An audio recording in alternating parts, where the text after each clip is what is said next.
Good afternoon. My name is Lexi Taylor, and today I'll be talking about mass incarceration. So, with mass incarceration being a major epidemic that is plaguing our nation, it needs to be reformed. This is important because nearly 12 million people are receive admissions into jail every year. This is ridiculous. And although criminal punishment is inevitable, I am completely aware, I understand. But we can still do things to fix it. Because if nothing is done, then our system will remain broken, and 3 out of 5 people will be wrongfully convicted this year if we don't change anything. And these are usually minorities, and that is not good that they are at the centerfold of scrutiny within our system, which costs over $80 million. And I feel like if we're spending that much money on our system, it should work, or at least be reformed to work better. With that, furthermore, because of this, finding a solution to the situation caused by mandatory minimum sentencing, police policies, and harsh laws, we have to take steps to fix these things. And that's what I hope to bring with my perspective, is to shed some light on the issue. I don't want to change the system altogether. I'm aware that is almost impossible, but we can fix it to run better, and that's what I hope to offer after showcasing both sides and what they stand for, and then shed light from my side. So one of the sides believes that it's good for the economy. The correctional facility is a very strong financial gain. Though it costs $80 million in taxpayer money, it has about $7.6 million in revenue. That is big. And it means that it's a vital part of society on a capitalistic scale, and it provides a lot of money. Even companies like Wells Fargo last year invested over $100 million in the public correctional facilities. Not to mention how much private prisons are able to capitalize on investments that we don't know about for financial gain. Therefore, these people are not wanting to give up on the system because it provides so much economic benefit. Another side is the fact that it puts the unemployed and the uneducated people in jail while building jobs. Now, even though this explanation is a bit biased, it does hold some weight. To a degree, people who do commit crimes and serve in correctional facilities are more likely to be problematic because they are uneducated and unemployed. This is not always a guarantee, and that's not fair for us to just so naturally assume. Also, it does provide the people in jail jobs, so they are working versus just being unemployed. That's still not enough, because I do feel that if you're going to say that it fixes those issues, what happens when these people get out and they don't have jobs? They're still problematic because of the system, and you're not fixing them as a correctional facility.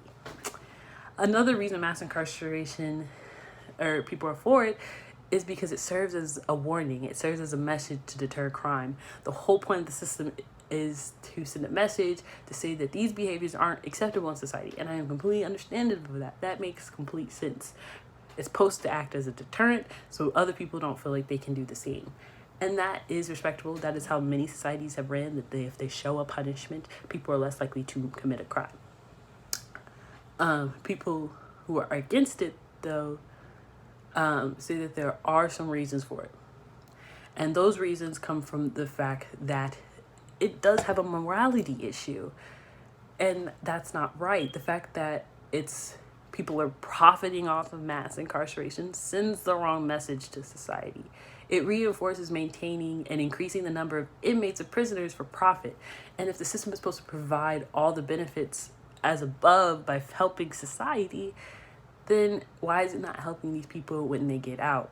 Because of the culture that comes with being in jail. And with these correctional facilities being related to hosting a lot of gang violence and violent culture, these people aren't coming out better people after they've served time.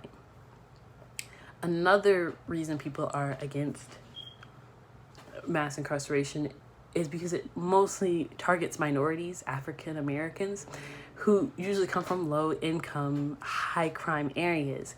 Despite accounting only for 14% of our population, they account for over 40% of the population in jail. That's ridiculous. A black man in 2001 is 32% more likely to go to prison than their white cohorts, which is only 6%. And lastly, in the war on drugs. It's gotta go. It is very strongly correlated to scrutinizing the African American community and minority communities, because even how we see different drug use is very apparent. Just taking issues like the war on drugs was mostly to crack down on people doing crack, and then eventually as time evolved, more on weed. If these are seen as such terrible crimes, then why are people who have who are dealing with addiction to opioids seen as people who we should pity and feel bad for, and most likely don't risk as much jail time as people who are caught with weed or crack, which are more predominantly connected to people of African American and minority descent? That's not right. That just based off the drug that you choose, even though both serve the purpose of addiction and drug abuse, that one is seen in a better light because it's more predominantly in another community, which is white, versus the other. And you shouldn't be shunned and put in jail because the drug you chose, if all drugs send you to jail, or should send you to jail. Now that I've presented both sides of the concern, I would like to continue with the resolution from my perspective. As I stated before, I've never wanted to change the system. I just wanted to reform it and hopefully make better outcomes out of it. Because the status quo is not working. As imprisonment in today's society is inevitable, I believe my suggestion on how to improve it will provide an element of justice in our broken system. My resolution to fixing some of the holes in mass incarceration is to eliminate lower level crimes of imprisonment. Those don't need to serve as much time because of the statistic that if you go to prison, the longer you stay, the less likely you are to get out. That is terrible. And it's even apparent because they even have separate wards for people who have longer sentencing or have life, because their mentality after receiving such long sentences is completely different than the people who don't. And that's not good if the whole point is to help these people become better citizens if they're already down because their sentencing is so strong related to the crime. Also reduce minimum maximum sentences as well. People don't need to be in prison as long, and also end people going to jail because of not being able to pay the books and the debt that they get before they are even charged with the crime. If you're already coming for low income people, which most crimes are committed by low income crime areas, then why do you think they can have the money to always pay these early booking fees and bails that they now have to sit in prison for because they can't afford? That's not right. And now they're serving time, especially if they're innocent, that they're not going to get back, and exposes them to a culture that they may have not understood or knew before. Therefore, I feel like the more you end people staying in prison, the less likely you're going to have a corrupt system if people are less in touch with that violent gang culture that comes out of prison, that acts completely different than those in.